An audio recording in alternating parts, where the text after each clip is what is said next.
Hi, this is William Ramsey. Welcome to William Ramsey Investigates. On tonight's show, I have a very special guest. His name is Howard DeLaCruz-Bancroft. And tonight we're going to talk about a subject that he has a long discussion on YouTube about. It's basically the vice or theory of everything, and he's going to explain his terminology. But are you there, Howard?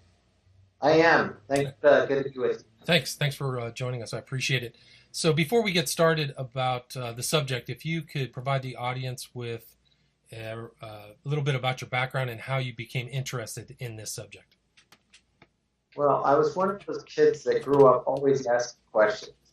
So my dad was in the military, and originally we were raised kind of like Roman Catholics, but without any of the statues or the other paraphernalia that normally accompany Roman Catholic Church setting. So it was kind of interesting that we had a worship manual that had the Catholic order of services and songs. It had the Protestant, which is anybody who wasn't Catholic and not Jewish, and then the Jewish order of services. And so growing up, sitting in a pew in a service, your mind tends to wander when it's the same thing every week, then over and over again.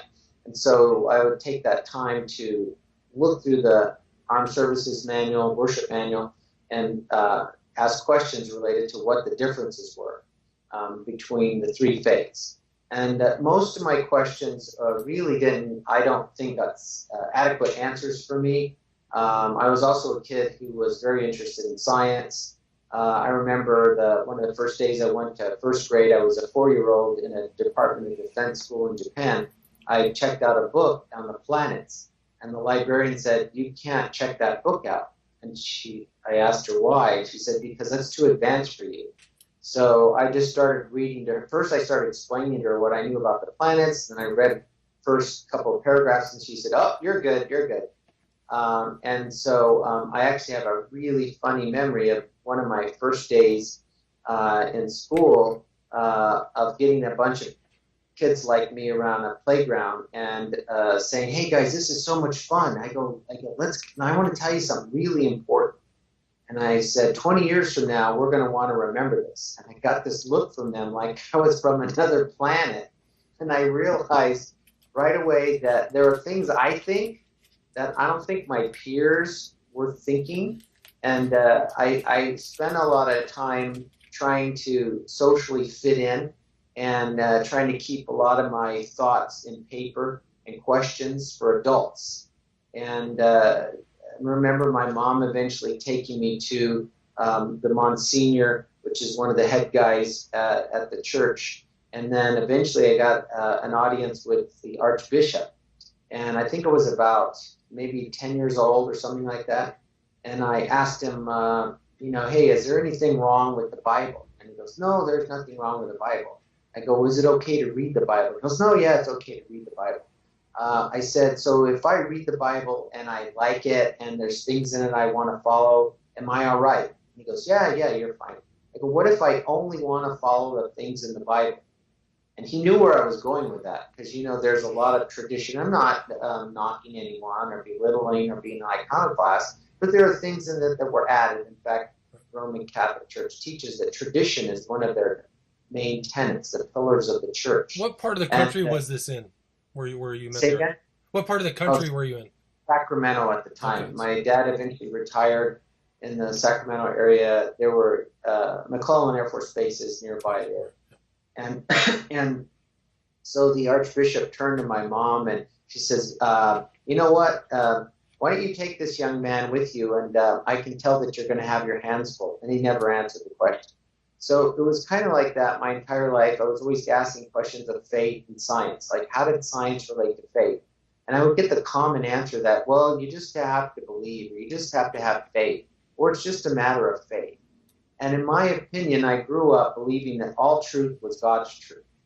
And if it was math, then it was God's math.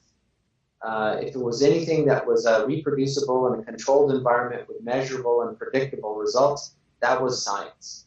And so I ended up being involved later on, making a decision to give my life to someone that I believe could give me the love that I needed to reach out to other people, because I found out that I wasn't really able to connect with other people. That was kind of selfish. And I knew that that wasn't going to be the kind of lifestyle I wanted to be. That would be a lonely life. You know, it wouldn't matter how rich or famous you were, but if you couldn't connect and you didn't have love for someone else, then your life was meaningless. At least that's the conclusion I came to at about 16 years of age. So I decided to go, I was going to be an attorney, studying law, but I saw this movie called Paper Chase. I don't know if you remember that from a long time. I think so. Was that Ryan O'Neal? Is that right? Now I'm not sure. What's Paper Chase about? I can't remember. And in the movie, these guys really had to study. And in public school, I really didn't have good study habits. So to make a long story short, I did not think I'd be able to make the cut, because I couldn't. School was easy, and so I never learned to study. I didn't have any study habits at all. Oh, right. So Paper Chase was about a first-year law student at Harvard. I remember. Yes. Yeah. And so I ended up going to a community college financially to try to knock out a bunch of humanities. Unlike some of these kids are $200,000 in debt when they get out of university, and they can't even pay for their student loans.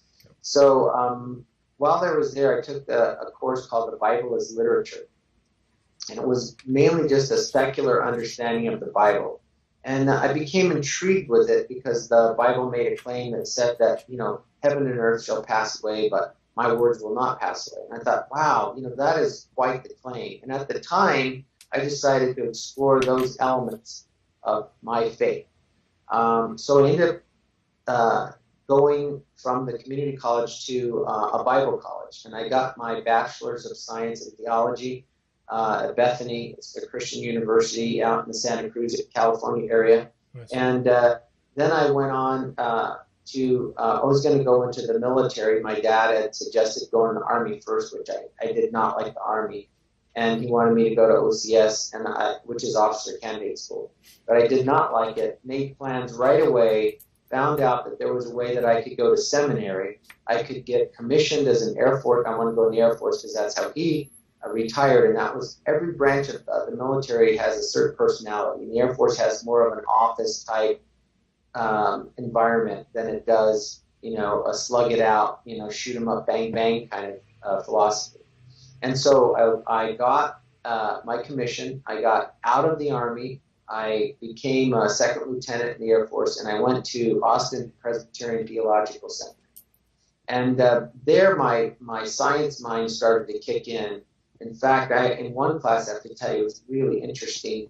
It was redaction criticism, and you've heard of that before. That's where people say, well, what were the real words that Jesus said?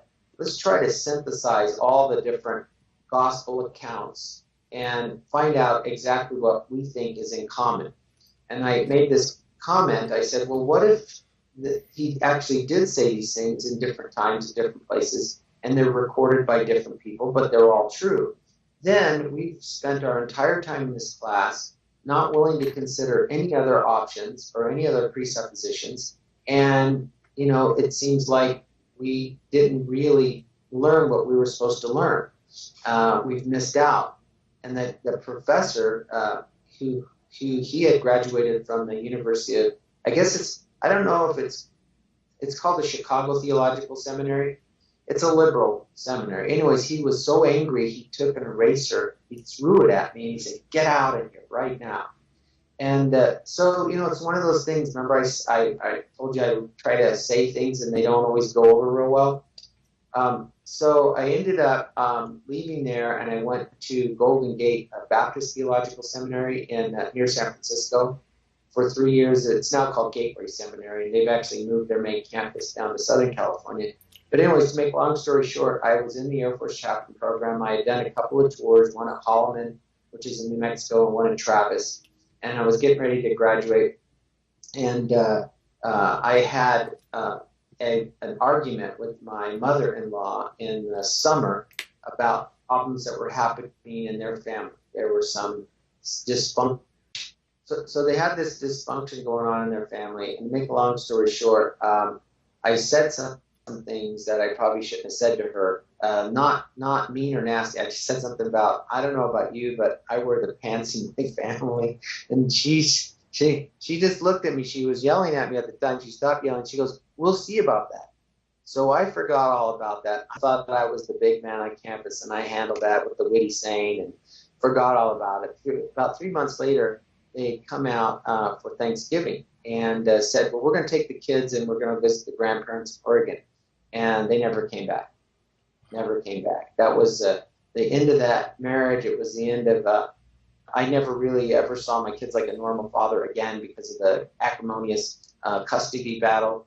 The kids were abducted, but her father and her attorney were able to make things in such a way that it was so difficult that by the time I was able to see them, they had already convinced the kids that I didn't care, which wasn't true. So to make a long story short, that was the end of that career, and I was in IT, information technology. I had just invented a microprocessor for a cutting device, and it was really amazing. And I couldn't even follow that through. We created the device for about $50 in parts, and we honestly could sell it reasonably for $15,000. And the reason why is because in these large manufacturing machines, they have engineering flaws, and they have these lucrative service contracts. Now, this was in 1986. They were charging $1,000 an hour to fix this machine. And this device fixed that engineering flaw so that instead of them having to 2 or 3 times a year pay $15,000 to $30,000 to service this machine, this solved the problem. And the guy who was actually running a company was the one who suggested what it should be priced at. And he said, "Dude, you are on your way. You're a millionaire," because they have these, I don't know if you've ever seen them, but the large newspapers and magazines, those big rolls of paper. Yes. Those are the cutters that they used. And they ran 24 hours a day, 365 days a year. And so you know that if they were able to charge $1,000 an hour, $15,000 to fix the problem wasn't a big deal. And so, anyways, make that story to finalize it. It was, I couldn't continue emotionally with my kids abducted and taken. It was very difficult for me to continue. So I got into the IT world, and I had already been dabbling in it when I was in seminary back then. You probably remember this, but they didn't have Windows interfaces and characters in Greek and Hebrew. You just had regular ASCII characters on the screen. Remember that? I had a K-Pro 2 that had WordStar, and you had the program disk in A and the data disk in B. And I wrote my first involvement with computers. I wrote a program using GW Basic that was able to use characters to convert those symbols. A time in my life where I just couldn't pursue anything else, decided to end up moving to New Mexico so I could be near my kids in hopes that we'd have a normal relationship. But that didn't work, and I ended up teaching at a community college, teaching computers, by the way.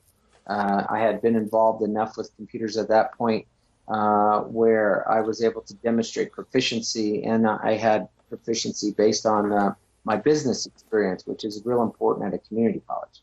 So I ended up working at the college, teaching 4 years. Then I got tagged by the state when they took over a school district financially to run their computer system.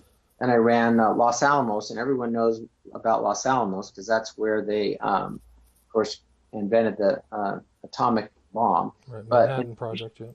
Exactly. But in addition to that, they had one of the most lucrative contracts with the Department of Energy to fund public schools. This was back in 1986. They had fiber to the desktop. Now, that was unheard of for any other school district in the country at the time. A 1 gigabit connection.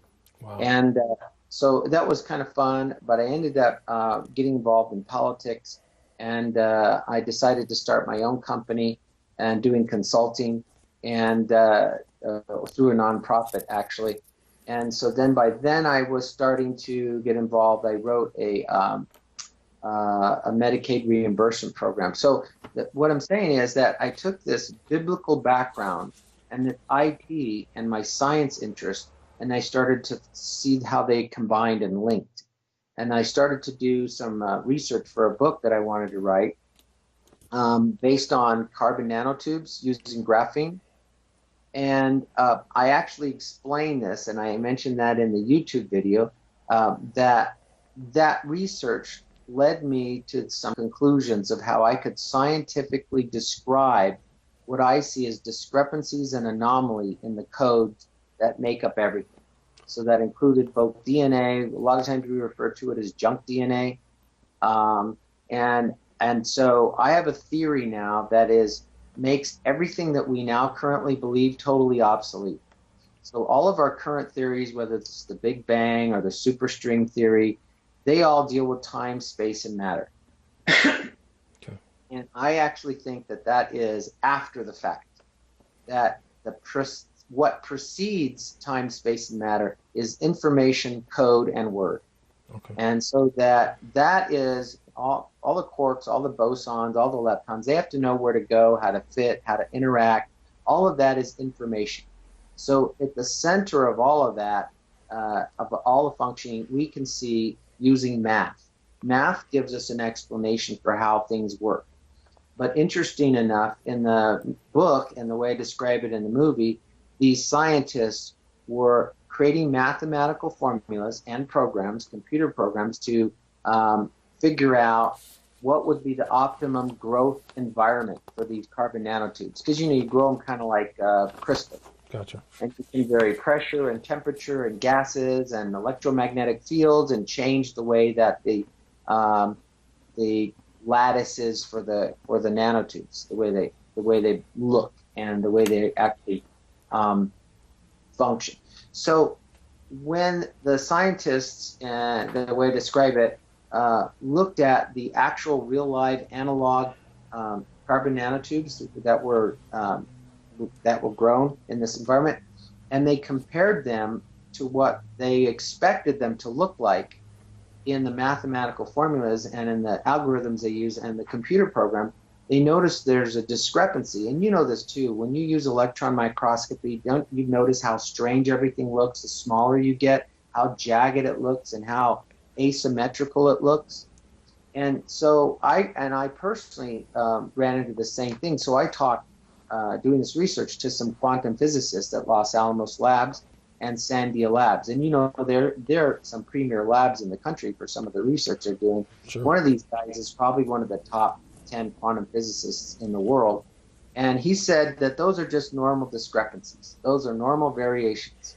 And I said, I don't see that. And in fact, and I just told him in the movie, and you know this, I think it's within 3 nanometers now that they're running into the problem with Moore's law, because the current transistors are so small that now the anomalies, the asymmetrical patterns on the substrata layers are starting to cause interference. In other words, they're bleeding over, the voltages are lost, and so now you can't maintain the values, the voltages you need for maintaining zeros or one values.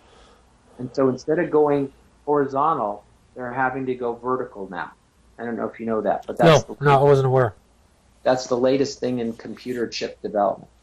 Oh, right, they're starting to layer them. Yes, I'm familiar with that. Right. Yeah. And so and when I talked to this quantum physicist, I explained to him, I said, look, that isn't normal because it will change the electromagnetic characteristics of the carbon. So if the electricity is flowing in a certain pattern and it expects to be in a certain design, it's either going to be a conductor or it's going to be a resistor. And it is no longer acceptable. Those variations must be accounted for.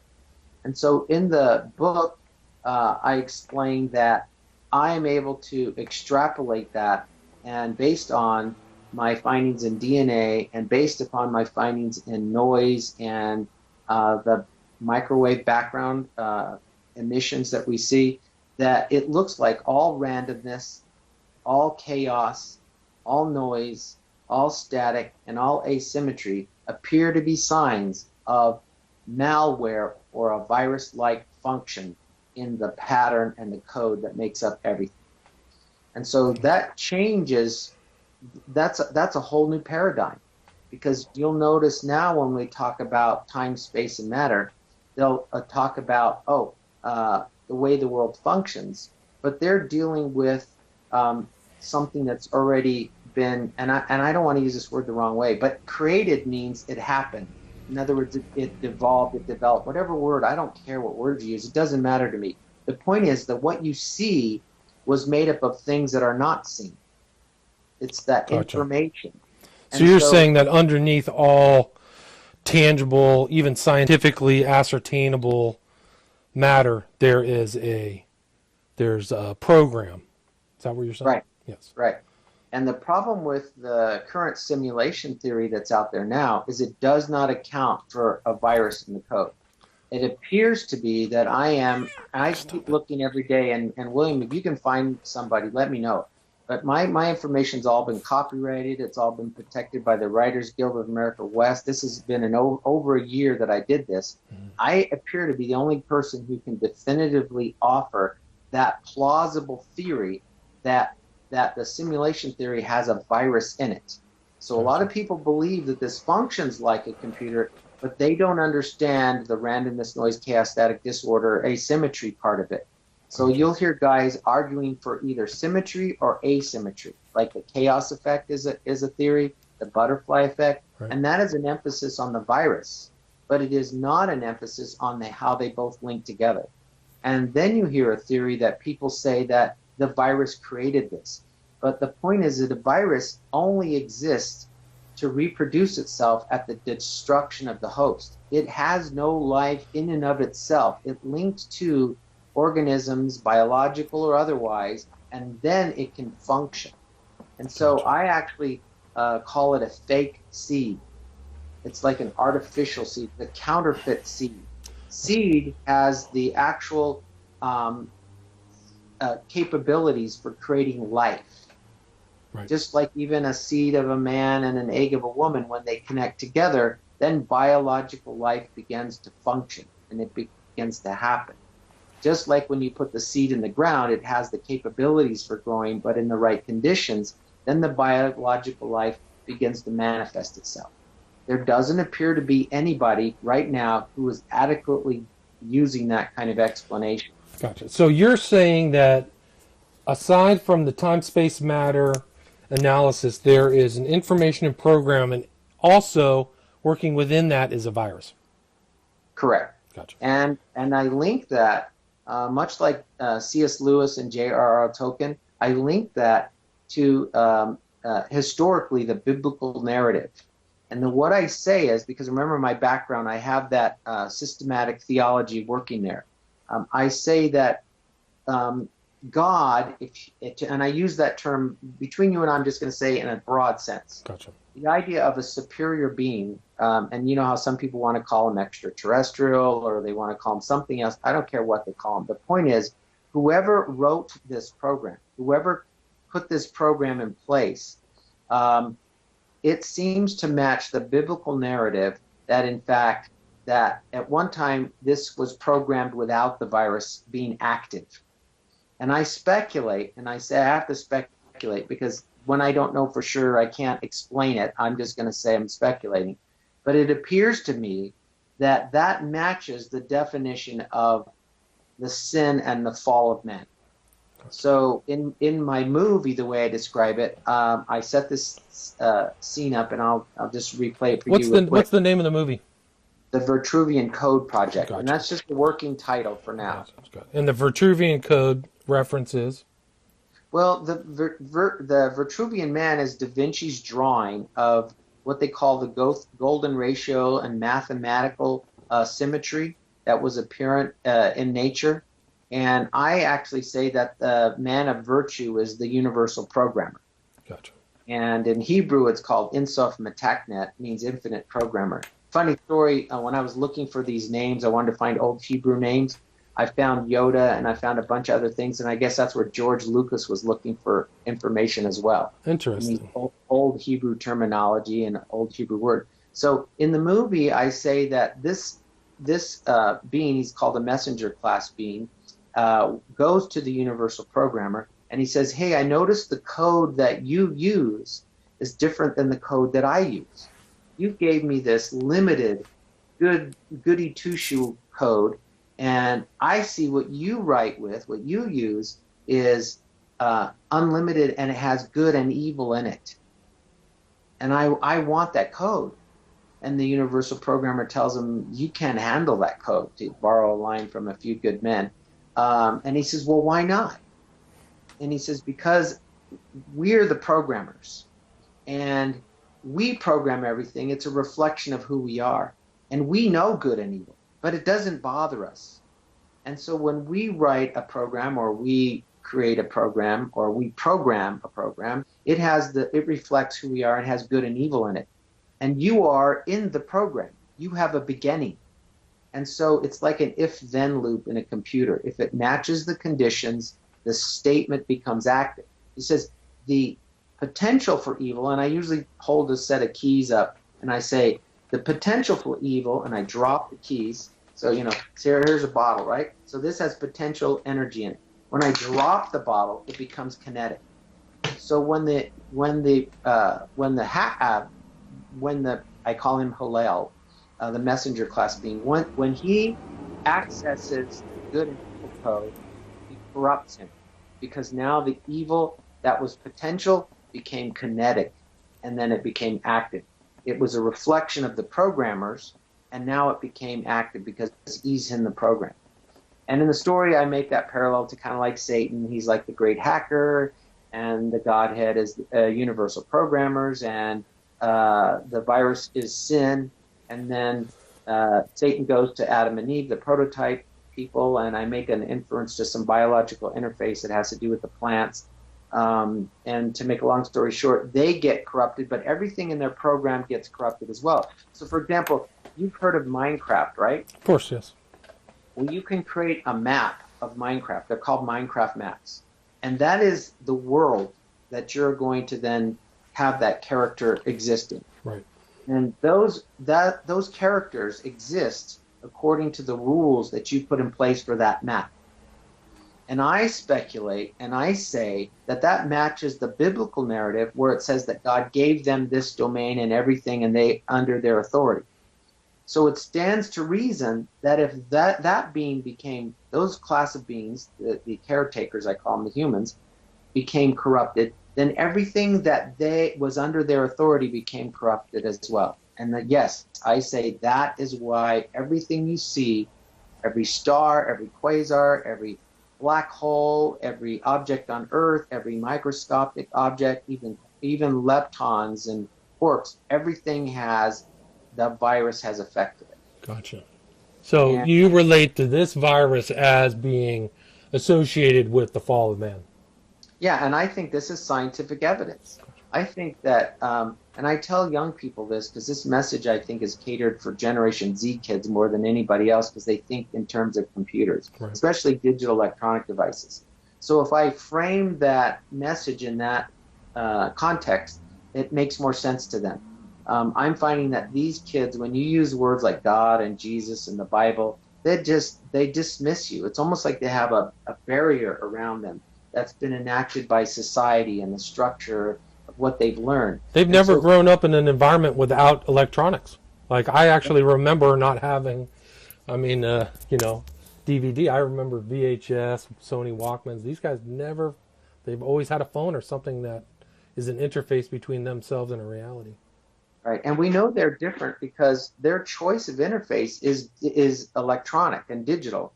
It's a computer. Because you see them in restaurants, everywhere, in places gathering, and they're not talking to each other. They're Snapchatting, Instagramming, and texting each other, and they're right there. So if they were to be given a choice, and I've asked many of them, if they were to be given a choice to live full time in a virtual reality world where they could do whatever they want, they would choose that world. They would literally be willing to be paralyzed and do nothing but exist to only function in that virtual reality world. There's never been a generation like that ever willing to do. No, that's amazing, yeah. And so, but that's caused a lot of problems because they've short-circuited the normal relationship process. And so they lack a lot of coping skills. They have a lot of emotional issues. They are the highest incidence of any generation that we can measure statistically to have the highest incidence of suicide, depression, and violence, internal or external. I mean, a lot of those games, and I'm not being mean to anybody, but the first shooter games, they call them, aren't really helping develop a positive morality to thinking about caring for other people. Right. So I'm not knocking them, but I am only saying that they're not inputting positive morality in how to help other people. And so that's what I say the virus affects everything. I actually believe there's no amorality, not even in machines. That if you don't input morality into it, that those machines would eventually destroy you. And Elon Musk and all these guys, they say the same thing. I don't think they say it for the same reason. In fact, I'm hoping someday I have conversations with these guys. But the point is if we were able to emulate artificial intelligence, and I describe it as three things: the ability to think for yourself, the ability to decide for yourself, and the ability to learn from your collective memory and experiences.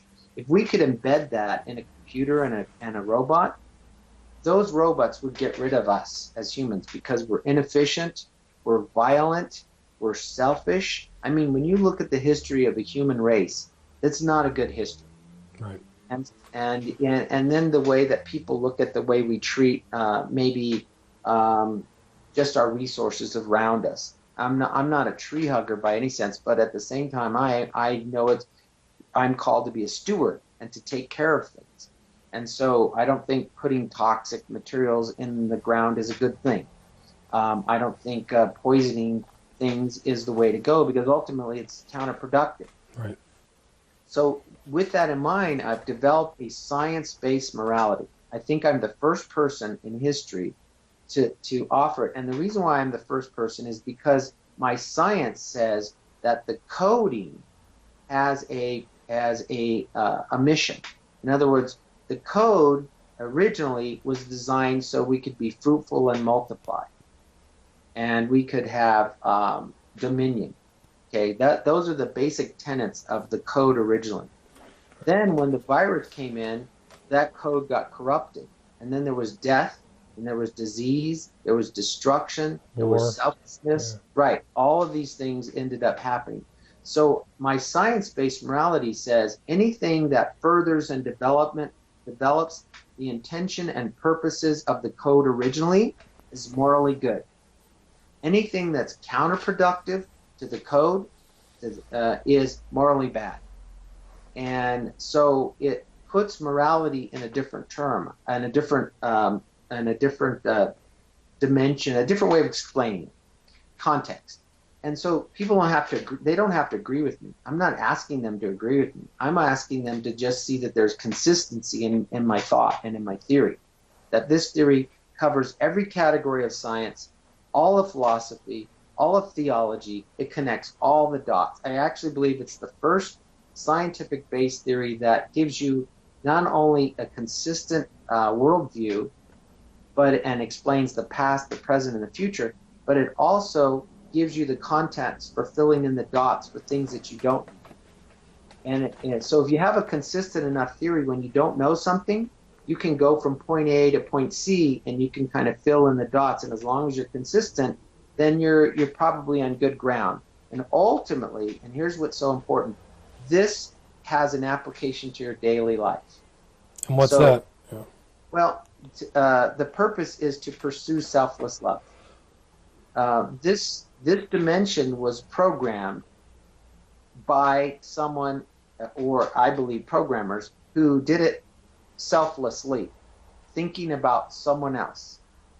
The idea of the gospel is that the universal programmer comes into the program to bring the antivirus so that we can pass through the last virus filter, which is death, so we don't get quarantined and separated, so we can get to the next virus-free dimension to restore that. But he did it selflessly. He gave of himself. He thought of others. I actually believe that is the reason we are here. We are here to learn about selfless love, how to care for others, how to put them before ourselves.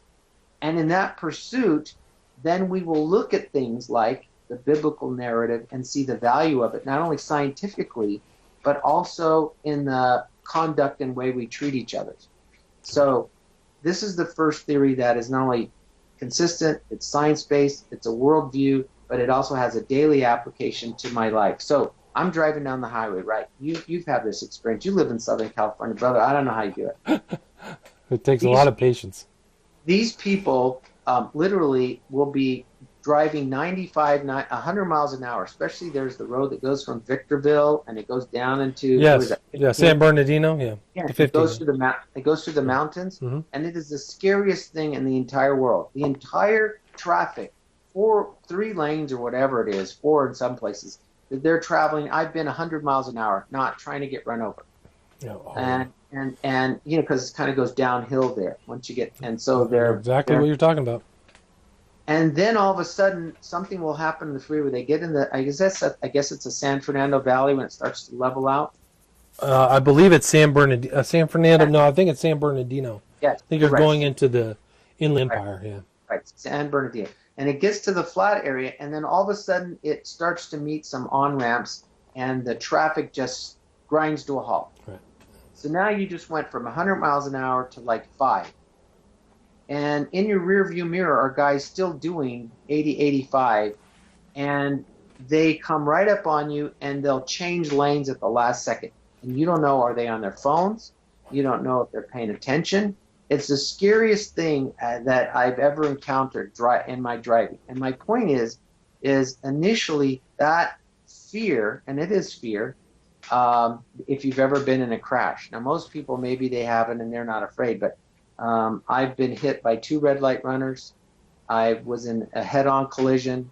I've been run off the road. I mean, just things that happen to you. And so that my world's a little colored. I'm a little hypersensitive. I actually became a reserve sheriff deputy in my county for a while just so that I could call in bad drivers and get something happen. If that makes any sense. It does. It makes perfect sense. I wish I could do that. My God. I'd be on the phone all day here in L.A. Holy smokes. Yeah, I'd you know make what? 10 calls a day. It is awful. It is awful. And so to try to concise or to summarize that, this theory tells me that there's a program for me and that this is an opportunity for me to trust the programmer. And that if he's going to protect me, he's going to protect me. And I need to take confidence and assurance in that program. And then I need to care about this other person, even though emotionally I don't at the time. And I'm the kind of person that, I don't know if you know this, but there's actually something they call the warrior gene, that it's scientifically been evidenced that people react to fear differently. People who are policemen, people who are soldiers, people who are firemen, that they react to fear. It energizes them, and they call it the fight or the flight syndrome. Right. It's where your amygdala is activated. So people with the warrior gene, they are energized, and their adrenaline kicks in, and they're ready to fight. They're ready to go. They're on it, man. When you shoot, for example, if you shoot a weapon in a crowded room, most people are hiding and ducking. But there are going to be a few of those people in there that they're like, what the heck's going on? I'm gonna take this guy out. And so that's something unique in particular, and it's great for those circumstances, but it's not so good when you're driving in a car. Right. Because you literally want to go down and chase the guy and punch him and beat him up. But you couldn't, of course, you'd never get anywhere in LA. You'd be beating people up and getting arrested. Yeah, it would be Mad Max. Mad Max. Right, exactly. So this theory says you trust the programmer and you act in selfless love to care for that person more than you care for yourself. And that you cannot do in your own power. And that's where this theory says you must rely on the universal program to give you what you need in that moment. And so many times, in fact, it happens all day. It even happened this morning going to see someone. I had to ask, and you can call it prayer if you want. I had to ask to love that other person that I really wanted to beat up. I wanted to punch them out. If I had a chance, that's how I was feeling at the moment. But when I ask for that, that is what I think I'm programmed, the optimum program to run. It does change me, because remember I talked about thinking, deciding, and then learning? once you decide that you want to love someone, and then you start to think about that may actually be possible, then you can actually learn to do it. But it isn't just positive thinking, if that makes sense. It is relying on the fact that you believe that this world is programmed, that there is an optimum program for you, and that you need to operate in that program, and you're willing to operate in that program and do something that your emotions tell you not to do. And that is counterintuitive. And so it's a message, and it matches the biblical narrative, but it puts it in a scientific terms, if that makes sense. No, it does, definitely. I'm doing it for these kids as well, and I have to practice it myself. So I think that's what's so different about this. I don't think there's ever been anyone to do that and explain it that way. I've never heard of it. And you title it the acronym VICE, right? Virus in the Code of Everything? Right. Yeah, gotcha. So, yeah, because vice is a bad thing. And right, no, it's perfect. It works. It's an acronym that works. So that's what this is all about, and trying to get this message out. And, we're real excited. It's starting to gain momentum. Your being on your show is part of the momentum. Being on our the largest radio station in our state recently. Oh, nice. Good. I just connected with a guy who is a Hollywood producer and a director, and he wants to. He's actually been reviewing the YouTube. I just talked with him yesterday about it. People who are another guy's actually from your part of the town. He lives out here. He produces radio shows here. I was on one of the radio shows, and he said to me, which I appreciate, he said, I know that this message is going someplace because it's true. And he goes, I'm going to do everything I can to help get this message out. And so I kind of feel like a surfer that I'm just going to ride the wave. And I do feel like I was programmed, if you want to call that, for a reason. And that is because of my systematic theology. This theory has to not only be scientific, but it has to be theologically accurate. Because I think even the biblical narrative, there is a lot of evidence that it has symmetry in it, patterns in it. Some people call it codes. Right. But I think they can misunderstand the purpose. The purpose isn't, this is not a Gnostic interpretation. It's not something that favors the intelligence. It says the purpose is to act in selfless love, to think of others before yourself. And that's the emphasis of this. And if you think about it, even a mentally retarded person who has a very low intelligence and IQ has a great capacity to love. I have been around some Down syndrome people that just being in their presence brings such peace and such warmth and such comfort that is an indication to me that the playing field is leveled by making that the goal, not intelligence. Interesting. And so I'm trying to use intelligence to connect with people who would reject the traditional understanding, but at the same time, that is not the emphasis, if that makes sense. No, it does, definitely. So you believe that selfless love is the highest ideal, transcends, the quest for knowledge or intelligence or whatever. Right. And it's not just loving like, you know about Greek, so you know about there's Eros, right, Eros, Logos. There's Phileo, which is friendly, neighborly love. There's, also Estorgo, and there's Agape, which is the highest. I think that terminology means selfless is a different way to think of it because it's talking about putting the needs of someone else before yourself. Gotcha. That we can all grasp. If you just say the word love, that's so ethereal nowadays. It could mean anything. It's used in so many different contexts as well. It's even the New Agers used love, or the Hindus, and all kinds of things. So it's used in different environments, I would say. Right. So putting the needs of someone else before yourself gives you a context. Because let's say you're a politician and your goal is to get elected. If you operate in selfless love, you are now thinking about your constituents above your own desires. If you're a corporate CEO, you're now thinking about the needs of your workers. If you're a philanthropist or a Wall Street person and your stocks, you're now thinking about what are the needs of the clients or the people I represent or the people who work in those companies. It changes, it gives you a different paradigm. And I think it more clearly enunciates what the specifics of the kind of love that needed here.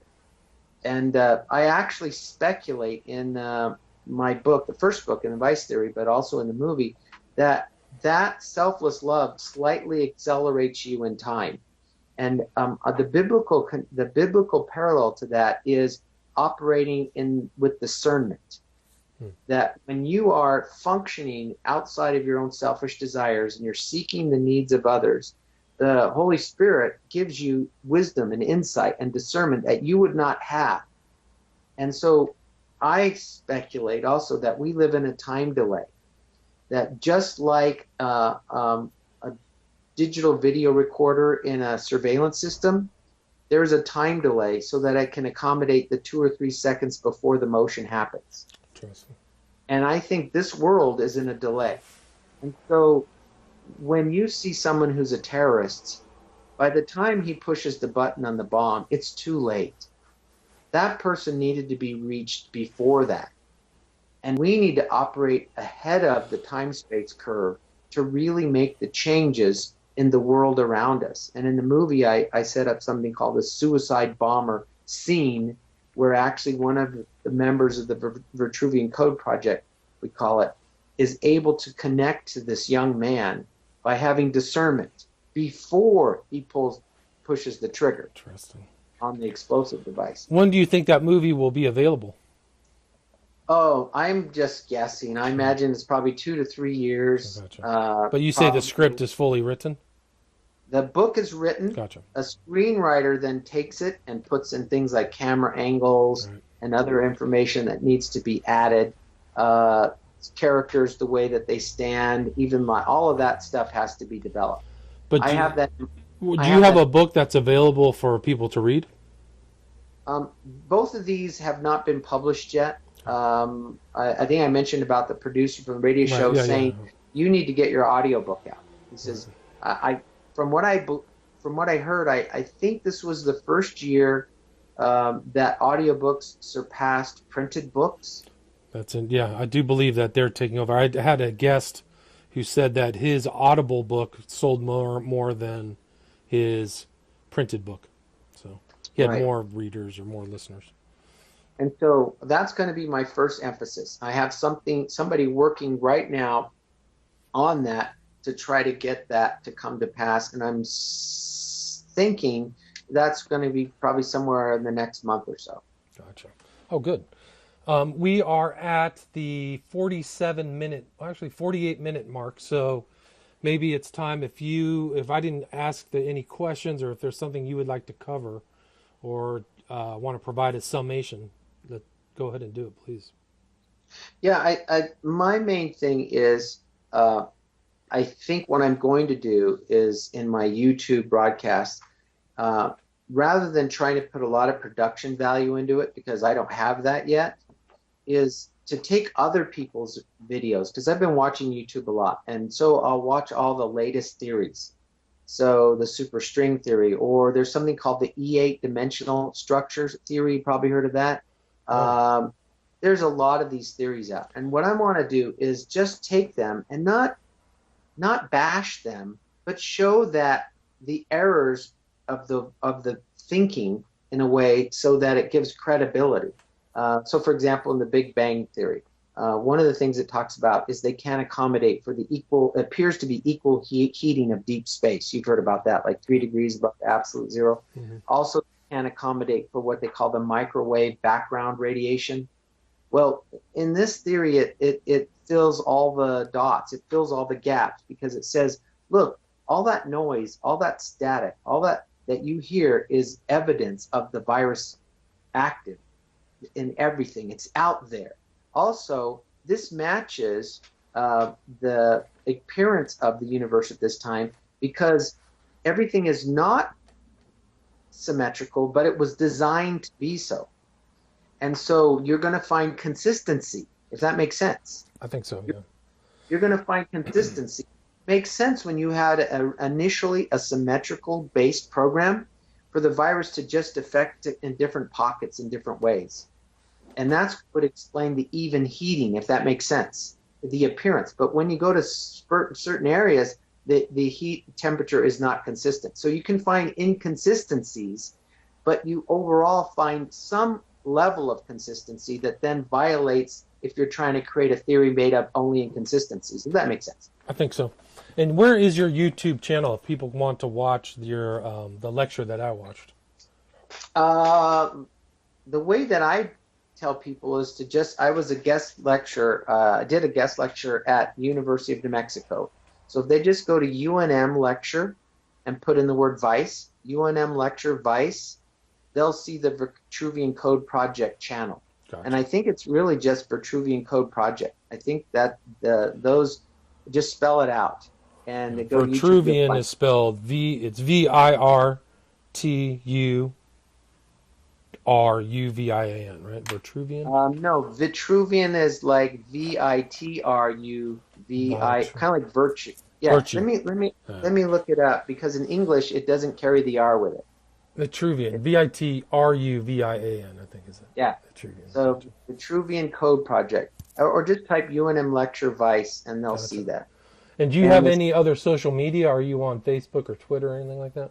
Yeah, I'm on Facebook. So same thing, Vitruvian Code Project. If you just type facebook.com and Vitruvian Code Project, you'll get that page. I'm also on SoundCloud. Oh, nice. And that's something they can actually get to now. It's an audio, but it's using text to speech. Gotcha. So it isn't. For example, Amazon won't let you sell an audiobook using text to speech. It has to be a real person. Gotcha. So that's the dilemma in using that. But you will find the Vice theory and the Vitruvian Code Project on audio on SoundCloud. Gotcha. If you just put in Vice theory or Vitruvian Code Project, you'll find it. And you can I think you can download SoundCloud. I don't know. I don't. I think you're right. But those are what I'm using. I do have Twitter, but I hardly ever use it. All those other things, I'm going to have to get some young smart guy person to handle all of that.